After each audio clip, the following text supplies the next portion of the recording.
घरदेखि सडकसम्म राजनीतिक, आर्थिक, सामाजिक हर क्षेत्रका विषय र प्रसङ्ग यो कार्यक्रम आजको सन्दर्भ। दर्शकवृन्द, कार्यक्रम आजको सन्दर्भमा हामी देशभर भएका राजनीतिक, आर्थिक, सामाजिक हर क्षेत्रका विषयवस्तुहरूलाई विश्लेषणात्मक रूपमा प्रस्तुत गर्ने गर्छौं। दर्शकवृन्द, केपी शर्मा ओली 2074 फागुन 3 गते प्रधानमन्त्रीमा नियुक्ति भई कार्यभार सम्हालेका थिए। केपी शर्मा ओलीले सरकार सम्हालेको 1093 दिन अर्थात् 3 वर्ष पूरा भएको छ। प्रधानमन्त्री केपी शर्मा ओलीले सोमबार पत्रकार सम्मेलन गर्दै 3 वर्षीय कार्यकालमा भएको कामको फेहरिस्त जनतालाई जानकारी गराएका छन्। आफ्नो नेतृत्वमा सरकार गठन भएको 3 वर्ष पूरा भएको अवसरमा प्रधानमन्त्री केपी शर्मा ओलीले कामको विवरण जनता समक्ष सार्वजनिक गरेका हुन्। 3 वर्षीय कार्यकालमा प्रगति विवरण सार्वजनिक गर्दै प्रधानमन्त्री ओलीले पछिल्लो 1 दशकदेखि झण्डै 2/3 सांसदको समर्थन प्राप्त सरकारले विभिन्न दलको गठबन्धन सरकार जस्तो नियति बेहोर्नु परेको बताएका छन्। एक रिपोर्ट। प्रधानमन्त्री केपी शर्मा ओलीले आफ्नो 3 वर्षे कार्यकालमा भएको कामको फेहरिस्त जनतालाई जानकारी गराएका छन्। आफ्नो नेतृत्वमा सरकार गठन भएको 3 वर्ष पूरा भएको अवसरमा प्रधानमन्त्री केपी शर्मा ओलीले कामको विवरण जनता समक्ष सार्वजनिक गरेका हुन्।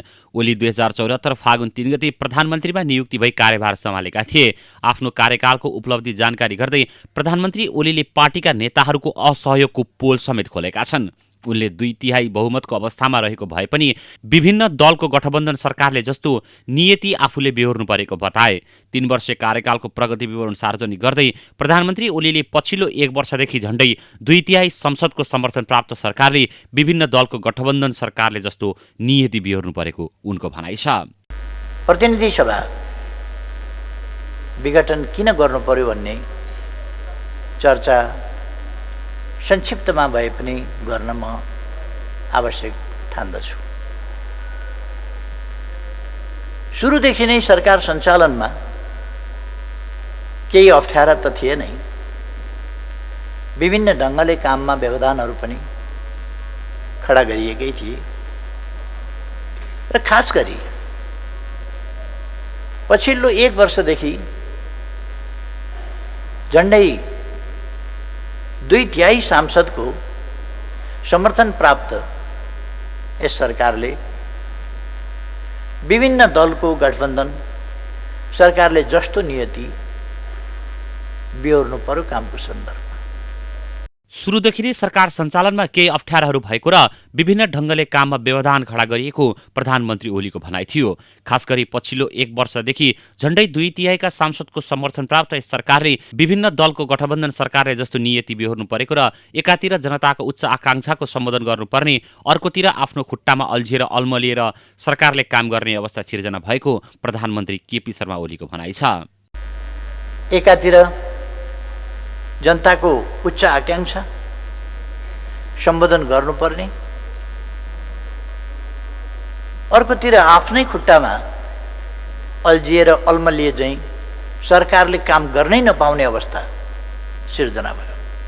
उनले 3 वर्षदेखि संवैधानिक आयोगहरू पदाधिकारी विहीन भएको र नियुक्ति प्रक्रियामै जान नदिएको तथ्य पनि खोलेका छन्। सरकारी निकायका कतिपय कार्यकारी पदमा अनुपयुक्त पात्र अघि सार्ने वा नियुक्ति नै हुन नदिने गरी समानान्तर सत्ता सञ्चालनको अभ्यास भएको उनको भनाइ छ। सकेसम्म अल्मल्याउन नसके न्यु खोजेर काम गर्नै नदिने तहमा आफ्नै दलभित्रका व्यक्तिहरू उत्रिएको उनको भनाइ थियो।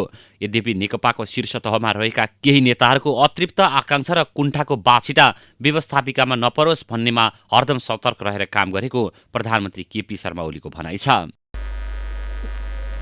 झण्डै 3 वर्षदेखि संवैधानिक आयोगहरू पदाधिकारी विहीन रहे, जुन कुरा जग जाहेर छ। नियुक्ति प्रक्रियामै जान नपाउने, अवरोध हुने, संसदलाई बिजनेस सरकारले दिने हो। तर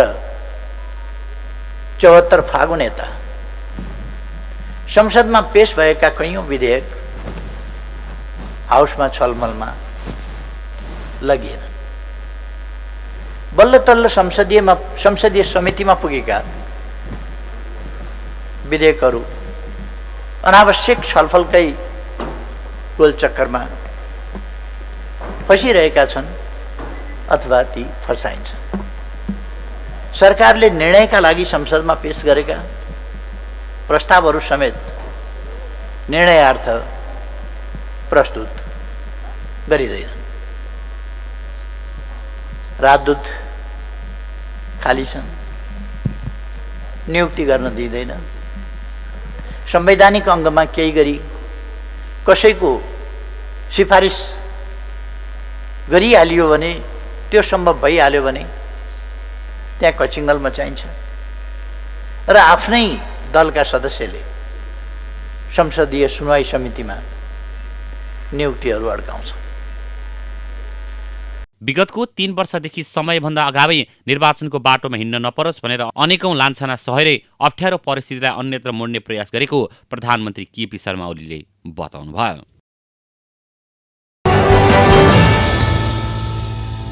दर्शकवृन्द, प्रधानमन्त्रीले सरकारको 3 वर्ष उपलब्धिको बारेमा पत्रकार सम्मेलन गरेर 2 घण्टा लामो फेहरिस्त सुनाए। उनले यो सरकार गठन भएको 3 वर्षमा 5498 किलोमिटर सडक कालोपत्री भएको छ। यस्तै तराई मधेसमा 1600 भन्दा बढी सडक कालोपत्री भएको छ। 130 वटा तुइन विस्थापित गरी झोलुङ्गे पुल निर्माण गरिएको छ। यस 3 वर्षको अवधिमा 1423 वटा झोलुङ्गे पुल बनेका लगायतका राम्रा कामको बारेमा जानकारी समेत गराए।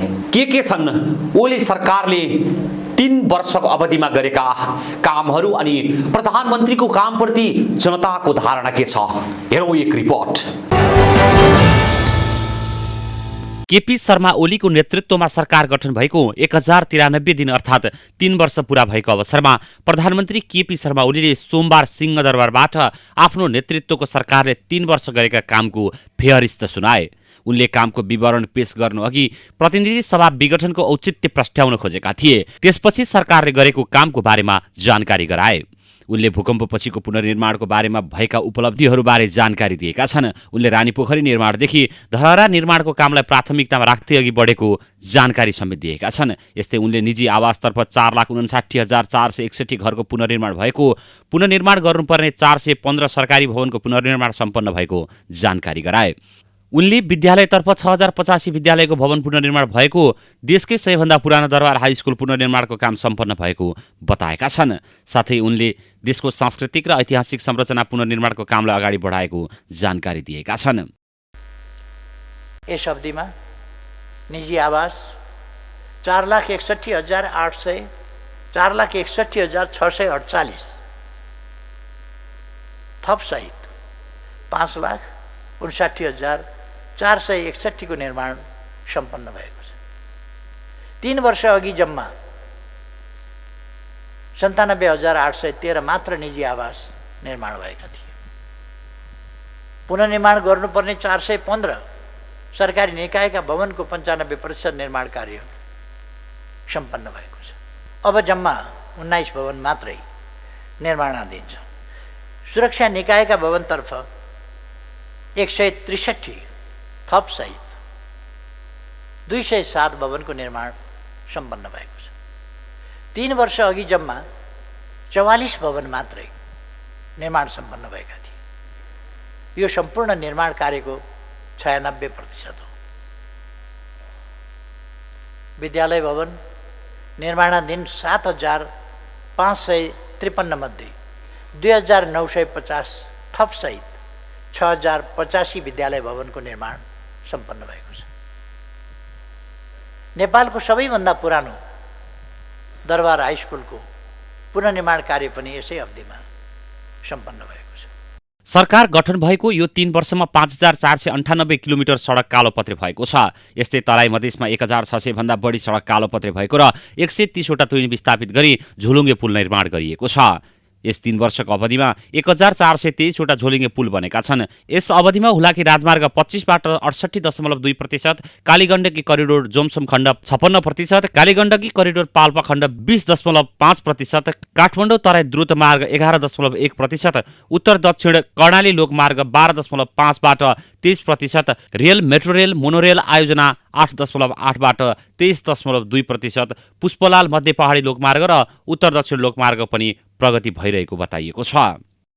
कुनै समय सिङ्गो वर्षभरिमा 10 किलोमिटर मात्रै बाटो कालोपत्रे हुने गर्थ्यो। त्यस्तो अवस्था थियो। यो सरकार गठन भएपछि प्रतिदिन करिब 5 किलोमिटरभन्दा बढीका दरले कालोपत्रे सडक निर्माण भइरहेको छ, अथवा 5.7 किलोमिटरका दर। कोरोना महामारीले काममा असर पारेको झन्डै 1 वर्ष बित्यो, तर तथ्यले यसलाई आज पनि पुष्टि गर्छ। यस 3 वर्षको अवधिमा सङ्घ प्रदेश र स्थानीय तह सहितका निकायहरूबाट कालोपत्री सडक 5498 किलोमिटर निर्माण भयो। यस अवधिमा थप 2718 किलोमिटर निर्माण भई सडक विभागद्वारा निर्मित कालोपत्री रणनीतिक सडक कुल 15,867 किलोमिटर पुगेको छ। शहरी विकास मन्त्रालयद्वारा थप 412 किलोमिटर कालोपत्री सडक निर्माण भएको छ। 7वटै प्रदेशबाट 1143 किलोमिटर सडक कालोपत्री गरिएको छ। स्थानीय स्तरका थप 1225 किलोमिटर कालोपत्री सडक निर्माण भएका छन्। खण्डसमेत 1463 किलोमिटर थप भई 8419 किलोमिटर निर्माण भएको छ। माटे सडकको लम्बाइ 9109 किलोमिटर पुगेको छ। यस अवधिमा तराई मधेसमा 1600 किलोमिटरभन्दा बढी कालोपत्री सडक निर्माण भएको छ, जसमध्ये तराई मधेस सडक पूर्वाधार विकास कार्यक्रमबाट 2 लेनको 516 किलोमिटर रणनीतिक सडक, 490 किलोमिटर हुलाकी राजमार्ग, व्यापारिक मार्ग विस्तार आयोजना अन्तर्गत 94 किलोमिटर 6 लेनका सडक निर्माण भएका छन्। सङ्घीय मामिला तथा सामान्य प्रशासन मन्त्रालय अन्तर्गत करिब 60 किलोमिटर सडक र सघन शहरी विकास कार्यक्रम अन्तर्गतको 412 किलोमिटर सडक निर्माण भएको छ। कालोपत्री सडक भएका जिल्लाहरूको सङ्ख्या अब 72 पुगेको छ। सडक पुगेका गाउँपालिका केन्द्रको सङ्ख्या 724 पुगेको छ। बाँकी केन्द्रहरूलाई जोड्ने सडक निर्माणका लागि यसै आर्थिक वर्षभित्र थाल्ने गरी सरकारले बजेट व्यवस्था गरिसकेको छ।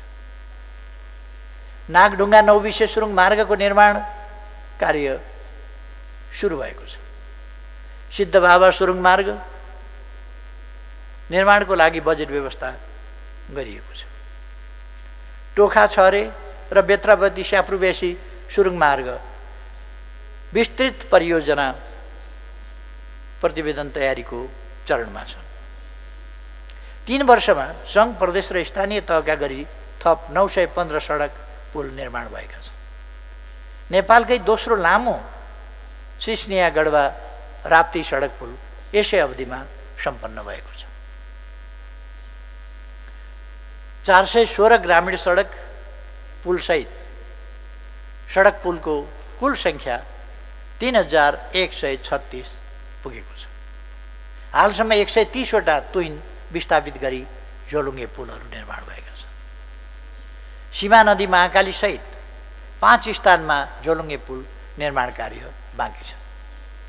प्राविधिक हिसाबले तुइन राखी नदी तरितराउ गर्ने स्थान अब बाँकी छैन। यस 3 वर्षको अवधिमा 1423 झोलुङ्गे पुल निर्माण गरिएका छन्। तथ्यले भन्छ प्रत्येक दिन कम्तीमा 5 किलोमिटर सडक कालोपत्रे भयो। हरेक दिन कम्तीमा 1 भन्दा बढी झोलुङ्गे पुल बने। हरेक दोस्रो दिन कम्तीमा एउटा सडक पुलको निर्माण कार्य सम्पन्न भयो। हरेक तेस्रो दिन एउटा ग्रामीण सडक पुलको निर्माण सम्पन्न भयो। उत्साही निजी क्षेत्रका लगानीकर्ताले कोशी र गण्डकीमा जल यातायात सुरु गरेका छन्।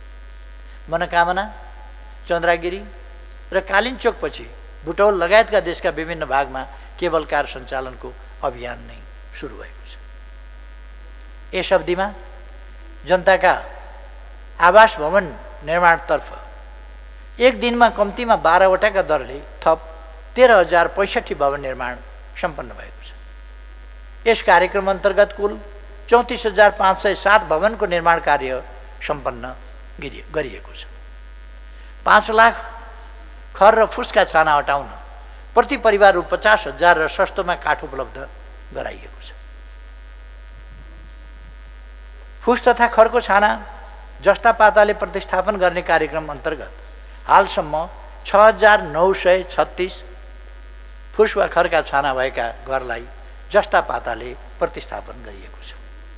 यस अवधिमा जनता आवास कार्यक्रम अन्तर्गत भवन निर्माणतर्फ दिनका 12 वटाका दरले 13,085 वटा भवन निर्माण सम्पन्न भएका छन्। यस कार्यक्रम अन्तर्गत 34,507 भवनको पुनर्निर्माण भएको प्रधानमन्त्री केपी शर्मा ओलीको भनाइ छ। यस अवधिमा फुसको छाना हटाउनका लागि प्रति परिवार 50,000 र सस्तोमा काठ सरकारले उपलब्ध गराएको छ। यो अवधिमा 333 मेगावाट विद्युत उत्पादन थप भई 1,400 मेगावाट विद्युत उत्पादन भएको छ भने 66 केबी माथिका प्रसारण लाइन 837 किलोमिटर विस्तार भई जम्मा 4,251 किलोमिटर पुगेको छ। चालु आर्थिक वर्षमा थप 1 लाख घरलाई जस्ता पाताले प्रतिस्थापन गर्ने कार्यक्रम अनुरूप काम भइरहेको छ। उत्पादन तथा वितरणको सन्दर्भमा 1 वर्ष अघि मैले भनेको थिएँ, बिजुलीको पर्याप्त उपलब्धता भएसँगै एउटा युगमा नै परिवर्तन आएको छ। दियालो र दियो हुँदै मट्टितेलको प्रयोगबाट बल्ने बत्तीको युग अब सदाका लागि अन्त्य हुँदैछ। यस अवधिमा विद्युत उत्पादन 333 मेगावाटबाट थप भई 1,430 मेगावाट पुगेको छ। माथिल्लो तामाकोशी 98.8% सम्पन्न भइसकेकोले यस परियोजनाबाट यसै आर्थिक वर्षमा 456 मेगावाट विद्युत थप हुने निश्चित छ। 66 केबी क्षमताभन्दा माथिको विद्युत प्रसारण लाइन 837 किलोमिटर विस्तार भई 4,251 किलोमिटर पुगेको छ। धनुषाको ढल्केबरमा देशकै सबभन्दा ठुलो विद्युत सब स्टेसन निर्माण भई सञ्चालनमा आएको छ। म्याग्दी पर्वतमा निर्माण भएको दोस्रो ठुलो विद्युत सब स्टेसनको हालै उद्घाटन गरिएको छ। विद्युतमा पहुँच पुग्ने जनसङ्ख्या 6%ले बढेर 90% पुगेको छ। प्रति व्यक्ति विद्युत खपत 110 किलोवाटबाट प्रति घण्टाबाट 260 किलोवाट प्रति घण्टा पुगेको छ। 110 किलोवाट प्रति घण्टाबाट 260। विद्युत चुहावट 25%बाट घटेर 15.3%मा झरेको छ। जलविद्युत सम्बन्धी राष्ट्रिय गौरवका 3 आयोजनामध्ये पश्चिम सेतीको खासै उल्लेखनीय प्रगति हुन सकेका छैन। बुढी गण्डकीको प्रारम्भिक कार्य 20%बाट 70% सकिएको छ। माथिल्लो तामाकोशी सम्पन्न हुँदैछ। प्रधानमन्त्री केपी शर्मा ओलीको सरकारले 3 वर्ष उपलब्धिको बारेमा फेयरिस्ट सुनाइराख्दा प्रधानमन्त्री केपी शर्मा ओलीको कामप्रति जनता खुसी छन्। यद्यपि सरकारले सोचे जति काम गर्न नसकेको उनीहरूको भनाइ छ। झोलेहरूले काम गर्न नदिनु त्यो बेग्लै कुरो हो, तर हामीहरूको अहिले हामीले देखेको अनुसारमा चाहिँ कुनै ठाउँमा बाटो बनाइरहेछ, कुनै ठाउँमा पुल बनाइरहेछ, कुनै ठाउँमा पिच बनाइरहेछ। यी हाम्रो 4 नम्बर वडामा नै यत्र के अरे पिचहरू बनाइरहेछ। जुनसुकै ठाउँमा जानुहोस्, तपाईँ राक्सेराङ जानुहोस्, खैराङ जानुहोस्, दुर्गम क्षेत्रमा जानुहोस्, स्ल्याबको ढलान हालिरहेछ, बाटो पुलहरू बनाइरहेछ, झोलुङ्गे पुल बनाइरहेछ, कल कारखानाहरूलाई चाहिँ बढाइरहेछ भन्दाखेरि त्यहाँभन्दा कति गर्नु 2 वर्षको अवधिमा अहिले अब यत्रो विकास गर्नु भनेको अब यो 5 वर्ष गर्न दिएको भएदेखि हाम्रो ओली सरकारले चाहिँ राम्रोसित काम गर्न सक्थ्यो, तर यो उही केन्द्रको झोलेहरूले गर्दाखेरिमा काम गर्न दिएन अहिले र मध्यवर्ती चुनावमा जानु परेको हो। यो मध्यवर्ती चुनाव गएको ओलीले एकदम सही राम्रो काम गरेको ठान्छु म चाहिँ। अब झोलेहरूले काम गर्न नदिने गर्ने, अब बार हाल्ने विभिन्न चाहिँ उ गरिरहेछ। त्यस कारणले अहिले ओलीले एकदम राम्रो काम गरिरहेको छु। म चाहिँ ओलीकै पक्षमा छु र ओलीले अबको चुनावमा पनि ओलीले जित्ने सम्भावना छ र उसले फेरि 5 वर्ष चाहिँ प्रधानमन्त्री चलायो भने देशको विकास अनि त्यहाँबाट जनताले देख्ने छ। उहाँले 3 वर्ष काम गरेको उपलब्धि सायद हिजो उहाँले पेस गर्नुभएको छ। केही आंशिक राम्रा काम छन् र धेरै नराम्रा काम चाहिँ मलाई लागिरहेछ। राम्रा काम भन्नाले उहाँले अब जस्तो केही अब बाटोको जुन कालोपत्र गर्ने कामहरू गर्नुभयो, त्यो एउटा राम्रो काम हो। देशको नक्सा विस्तार गर्ने काम हो, चुच्चे नक्सा बसा गर्ने काम हो, त्यो काम एउटा राम्रो हो। र यी कामभन्दा बाहेक उहाँले चाहिँ एउटा देशलाई दुर्घटनामा जाने काम गर्यो, त्यो चाहिँ नराम्रो लाग्यो। हामीले सरकारले काम गरेको अब त्यति राम्रो खै स्पष्ट नआएको हो कि होइन, तर खासै जनताहरू चाहिँ सन्तुष्टि भएको पाइएन होइन। यो विषयमा त्यति काम एउटा जनताहरू अहिले त्यति सन्तुष्टि चाहिँ देखिँदैन। यो विषयमा अहिले त्यति सरकारबाट पनि त्यही अलि मौखिक रूपमा अलिकति गफ अलिक बढी भएको जस्तो पनि देखिन्छ। काम चाहिँ त्यति एकदम कमै भएको पाइएको छ अहिलेको होइन, त्यति राम्रो काम भएको महसुस चाहिँ गरिएको पाइएको छैन अहिले। यो चाहिँ अब सरकारको धेरै त्रुटिहरू देखिन्छ होइन। यो विषयमा जनताहरू सन्तुष्ट छैनन्। सरकारले पहिलो वर्षको कार्यभारलाई राज्यको संरचनागत व्यवस्थापन र समृद्धिको आदर्श मानेको बताउँदै संघीयता कार्यान्वयन सहजीकरण कार्ययोजना कार्यान्वयनमा सफल भएको प्रधानमन्त्री ओलीको भनाइ छ।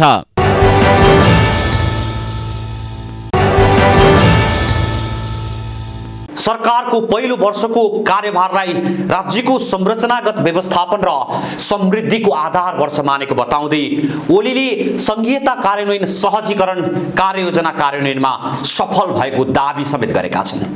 के साँच्चै नै प्रधानमन्त्री ओलीले सुखी नेपाली समृद्ध नेपालको जनआकांक्षा अनुसार काम गरिरहेका हुन् त? त्यो भने हेर्न बाँकी नै छ। हौस् त, कार्यक्रम आजको सन्दर्भ आजलाई यति नै। भोलि फेरि नयाँ विषय र प्रसङ्गसहित उपस्थित हुने नै छौँ। तबसम्मका लागि बिदा दिनुहोस्। हेर्दै रहनुहोला नेसनल गोल्ड टेलिभिजन। नमस्कार।